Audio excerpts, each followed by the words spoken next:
Hi everybody, welcome to Tune In. I'm Lance Garland. I'm a firefighter in Seattle, Washington on the west coast of the United States. And I'm also a freelance writer. So I'd like to thank Jennifer Capo for inviting me to be a part of Tune In. She asked me to read my latest essay entitled Philoxenia on the Frontlines of a Pandemic, a Firefighter's Letter to a Stranger. So I'm just going to go ahead and read that straight off my screen here, so I hope you enjoy the story. As firefighters, we are accustomed to facing fear on a regular basis, but I know of no one accustomed to facing pandemics. Our new fear is very real. At our firehouse on Seattle's downtown waterfront, we know that every call that we go on could be the one that takes us out. We've been here from the start, our county, the epicenter, and as we try to maintain social distancing in our small firehouse, we talk about how we will all eventually become infected. Or have we been already? Or are we asymptomatic now? Perhaps our greatest risk of exposure is each other, which creates a tension I imagine to be like walking a tightrope. Each sniffle or sneeze enough to knock us off the line. But we are all on this line together, 6 feet apart. We wonder who among us is next. The bells ring, we climb aboard the fire engine and we make our way through the city streets that resemble the sets for apocalypse movies. Trash blows like tumbleweeds in front of plywood boarded shop fronts. But this is no set. These are our streets, and they are nearly unrecognizable. Our new protocols direct us to wear masks, eye protection, gowns, and gloves on every call.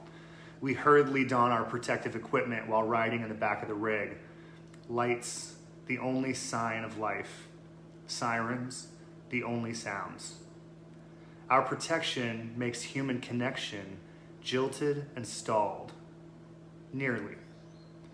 At the doorstep of a septuagenarian, we investigate a chirping smoke alarm.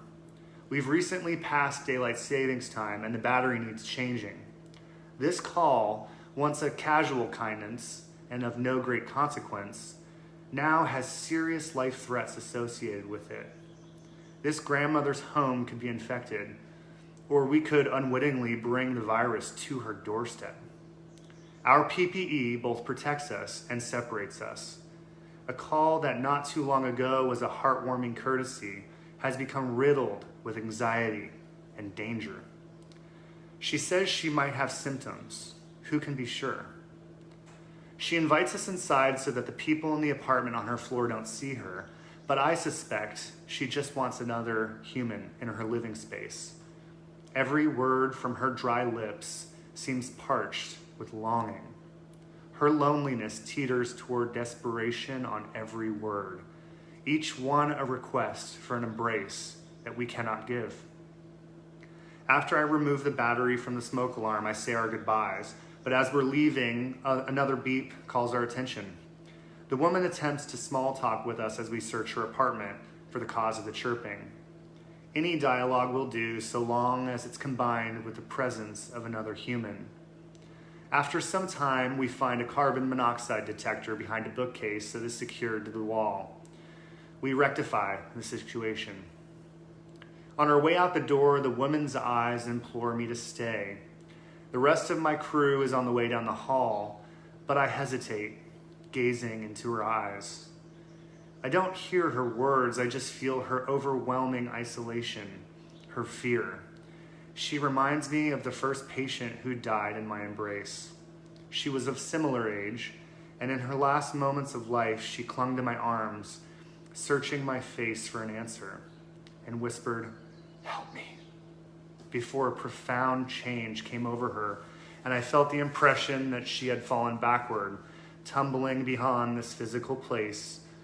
Even though that was impossible, she was still sitting in her armchair, motionless. We immediately started CPR, but to no avail. She's never left me. She taught me that a vital role of EMS workers is to become that last human connection, the last person to say goodbye. She taught me how to practice philoxenia, Greek for friend to a stranger. When my beloved grandmother died a few years ago, I took that knowledge and sat with it as I held her frail hand and I said my last farewell.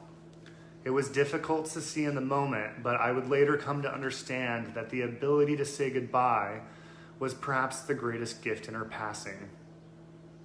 She told me that I was her flower boy, the one who always came bearing gifts. Flowers show you care, she whispered, with eyes as radiant as spring blossoms. All those petals long turned to dust, still so vivid in her recollection as to be enveloping us during our final farewell. As I stand in the doorframe of today's septuagenarian, I realize that if she is to contract and die from this disease, she may never see her family again. I, in turn, stand in place of that family. I have become her closest kin by proxy, and I feel a profound sense of duty to not let her down. My lieutenant notices my apprehension and comes back to retrieve me. We have so many other calls to attend to, but his words are kind and understanding. On our drive home through a ghostly Pike Place market, we make light of my millennial sensibilities, my generation's tendencies toward fragility. But we all know the truth of our role in this. If my first death taught me anything, it was to be a comfort to those departing this earth. My grandmother, she taught me that there is no greater gift than a goodbye. And my septuagenarian today, you've taught me that you are also my family. And if it is my great honor to walk with you on your last breaths out of this life, I hope to do so not in fear of this virus or of death. I hope I will do so with familial love. I'm not a religious person, but these words have been planted like seeds into my heart, seeds that bloom in this dark hour as they guide me through this pandemic. And of some have compassion, making a difference. Jude 22.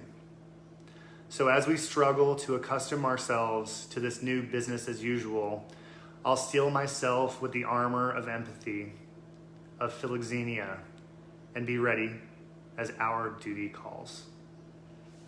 Thank you guys for watching today. I hope you enjoy the rest of the show. Be safe out there and be kind to somebody today. Thank you so much. Have a good night.